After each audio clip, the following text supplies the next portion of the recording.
Se você é uma pessoa que já teve dificuldades de ler e entender a Bíblia, pode me dar a mão, porque eu também já. Eu tenho certeza que muita gente também sente dificuldades de ler e estudar o texto bíblico por uma série de questões. Então, se esse é o seu caso, fica comigo hoje nesse vídeo, porque eu vou te passar alguns conceitos importantes que podem trazer mais clareza quando nós formos ter contato com o texto bíblico. Se você ainda não me conhece, muito prazer. Meu nome é Fernanda, sou cristã, casada, mãe de um bebê de 9 meses e criadora aqui do canal Dia a Dia na Palavra. Espaço pra gente falar sobre Jesus, sobre Bíblia, devocional e vida cristã. E se esse vídeo for útil para você, considere compartilhar comigo, deixando a sua curtida e também os seus comentários. Então vamos lá, pessoal, vamos trazer alguns esclarecimentos aqui.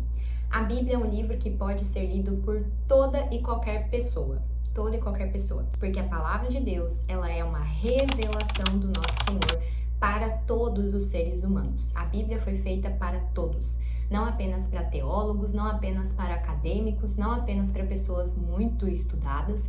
Então, todo mundo que tem acesso à palavra na sua própria língua, no seu próprio idioma, tem toda a chance de ler e receber da Bíblia a bênção que ela traz, que é conhecer a Deus, conhecer a si mesmo e conhecer aquilo que Deus nos dá para a nossa salvação, que é o nosso Senhor e Salvador Jesus Cristo.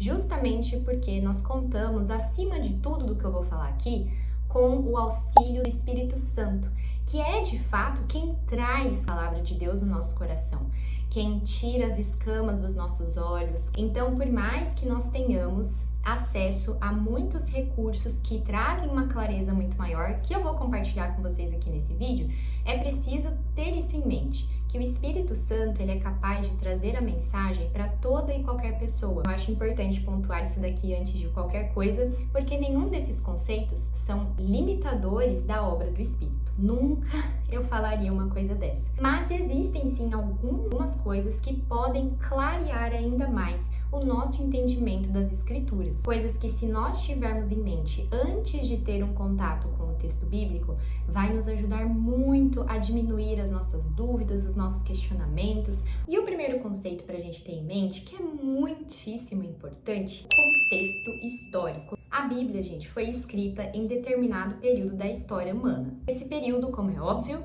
não é o nosso. É por isso que tem tanta coisa ali dentro do texto bíblico que causa na gente muita estranheza, um estranhamento muito grande. Quando nós pensamos em Antigo Testamento, por exemplo, nós falamos de um período em que o texto foi escrito, muito provavelmente, de 3, 4 mil anos antes de Cristo. Num local, numa região muito distante da nossa aqui, Brasil. Estamos falando de um contexto da Palestina, de uma região lá do Oriente Médio, em uma geografia, um espaço, um ambiente muito diferente do nosso. Por isso que nós vemos muitos momentos no texto bíblico, inúmeros lugares que a gente não faz a mínima ideia de onde é, a gente nunca ouviu falar. Esses são elementos que nos apontam a importância de nós conhecermos, mesmo que seja um pouquinho do contexto histórico no qual os livros da Bíblia foram escritos. A gente tem um conhecimento de geografia bíblica, porque a gente vai começar a ter acesso ao olhar dos leitores originais, ou seja, das pessoas que foram as primeiras a ter contato com aquelas palavras reveladas por Deus. A verdade é que a Bíblia foi escrita para todas as pessoas em todas as épocas, por isso que ela é atemporal. Mas também, e isso não exclui, uma coisa não exclui a outra, ela também tem uma mensagem temporal, ou seja, que foi escrita para um determinado público, numa determinada situação, num determinado momento histórico, para que aquelas pessoas aprendessem aquilo que Deus queria que elas aprendessem. Então, vou te dar um exemplo. Os livros do Pentateuco, eles foram escritos para a segunda geração de israelitas que saíram do Egito. Essa segunda geração que se levantou 40 anos depois é a geração que recebeu os escritos de Moisés. Tudo aquilo que ele precisava registrar em Gênesis, Êxodo, Levítico, Números, Deuteronômio. E o compilado geral foi entregue para essa segunda geração de israelitas que precisavam ter muito em mente algumas coisas sobre Deus, para que eles não cometessem os mesmos erros dos seus pais. Então foi por isso que o Pentateuco foi escrito num primeiro momento, para ensinar aqueles israelitas sobre quem é Deus, falar que ele é o Deus criador de todas as coisas, para ensinar a lei, o estabelecimento da lei, para ensinar para eles quem foi que os formou como um povo. Precisavam ver também quem eles eram como seres humanos pecadores. Eles precisavam entender a origem do pecado, como que tudo isso começou. E foi por isso que Deus revelou tudo a eles e mandou Moisés escrever para que tivesse esse registro por todas as eras. Essa é a história não só dos israelitas, mas também a nossa. Tá vendo como o contexto histórico começa a nos dar uma nova visão sobre o texto bíblico? Pensa comigo, a gente conheceu o histórico do povo de Israel, o contexto histórico do povo de Israel naquele momento. Eles saídos do Egito, cheios de compreensões erradas sobre quem é Deus, sobre o verdadeiro Deus, porque eles passaram mais de 400 anos escravizados numa terra idólatra. Então, muitos daqueles israelitas que estavam recebendo as palavras do Pentateuco não tinham uma noção ajustada sobre Deus. Quando a gente entende quem eram os primeiros leitores, quem recebeu esse livro primeiro, a gente amplia o nosso entendimento da palavra, a gente amplia o nosso entendimento do porquê certas coisas foram escritas ali. Por isso que tem tantos momentos em que o Senhor reafirma que Ele é o Deus Criador, que Ele é o Senhor que está com esse povo, que Ele é o Senhor que os formou desde o princípio. Enfim, falei bastante coisa aqui e eu acho que a gente pode trazer um vídeo específico para cada um desses pontos. Importante contexto histórico, você entender para quem esse livro foi escrito num primeiro momento, em que época determinada ele foi escrito, quem é o seu autor. Tudo isso você tem acesso hoje em muitas bíblias, como por exemplo uma bíblia que eu recomendo bastante, que é a Bíblia de Estudo NVT, da Nova Versão Transformadora, a Bíblia de Estudo de Genebra também, que é muito boa, e a Bíblia de Estudo NAA, a Nova Almeida Atualizada. Todas essas Bíblias de Estudo vêm com mapas, vêm com recursos, vêm com comentários bíblicos, versículo por versículo. Mas continuando, a segunda coisa que você precisa ter em mente, antes de entrar no texto bíblico propriamente dito, é entender o estilo literário do texto que você está lendo. Gente, essa parte é muito importante e quando eu entendi isso, muita coisa clareou. Eu acho que grandes heresias, grandes erros bíblicos e teológicos nascem de má compreensão e má interpretação do estilo literário do texto que nós temos em mãos. Nós temos 66 livros na Bíblia, mas eles não são todos iguais. Eles contam a mesma história, mas de jeitos diferentes. Cada um dos livros, cada um desses estilos literários tem a sua forma correta de interpretação. Quando a gente faz a interpretação da nossa cabeça sem entender o estilo literário que a gente está lendo, há uma grande possibilidade de nós cometermos muitos erros. Eu vou falar aqui os estilos literários de maneira bem generalizada, porque são muitos subestilos, digamos assim, dentro de um estilo. Enfim, é muito abrangente esse tema, posso trazer mais conteúdo sobre isso aqui também, mas de maneira geral você tem o que na Bíblia? Você tem narrativas, como por exemplo, a narrativa da criação, a narrativa do dilúvio, a narrativa dos patriarcas, a narrativa sobre a vida de Jesus, que são as histórias. Você tem livros proféticos, que você conhece aí, né, pelos profetas maiores e menores, mas também tem partes de livros da Bíblia, como por exemplo Apocalipse, que são proféticos. Tem livros que combinam estilos. Então, você tem os livros de sabedoria, você tem os livros poéticos, literatura apocalíptica, que não está só em Apocalipse, contra o estilo apocalíptico, por exemplo, em livros como Daniel. Compreender como cada um é escrito e principalmente como que nós devemos olhar para cada um desses estilos literários,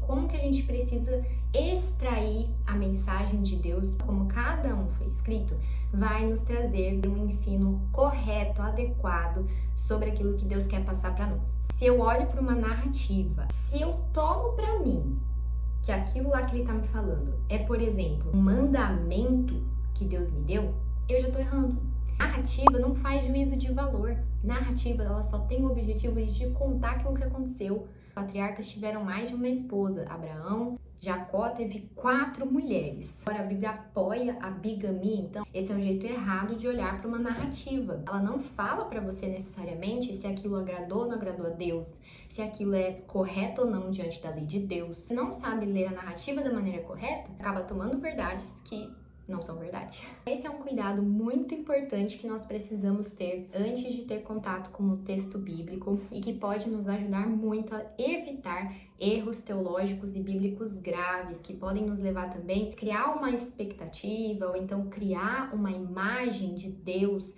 da vida cristã que não é bíblica, que não existe, pura e simplesmente porque nós não compreendemos direito o que cada estilo literário está passando para nós. Você pode ter acesso a esse conhecimento também aqui na internet, deve estar cheio de recursos para a gente poder entender melhor cada um dos estilos literários da Bíblia. Existe um livro também muito legal que depois eu vou deixar na tela também, que é super completo, fala só sobre esse assunto e com certeza vai expandir muito seu conhecimento aí sobre os gêneros literários da Bíblia. O último conceito que eu acredito que é o mais importante e pode te dar um conhecimento muito rico das escrituras, o conceito da aliança. É aquilo que permeia toda a palavra. Deus resolveu se relacionar com os seres humanos estabelecendo alianças. Escolheu na sua bondade, na sua graça, se dirigir ao homem, prometendo a ele vida plena com o próprio Senhor. E foi assim que ele foi se relacionando com o seu povo durante toda a história dele. Fez uma aliança com Noé, dizendo que não ia mais destruir o mundo por meio das águas. Ele firmou aliança com Abraão, depois ele firmou aliança com Moisés e o povo dele, Israel.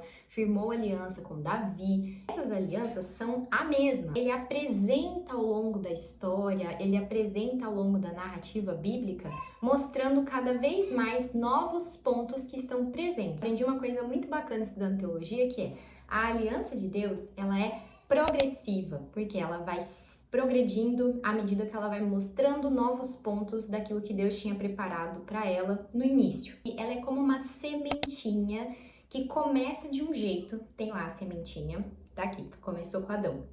Só que daí ela vai crescendo e vai apresentando novos brotos, novos ramos, as raízes e várias coisas. A semente é a mesma, não mudou a semente. Você não plantou laranja e agora tá colhendo maçã.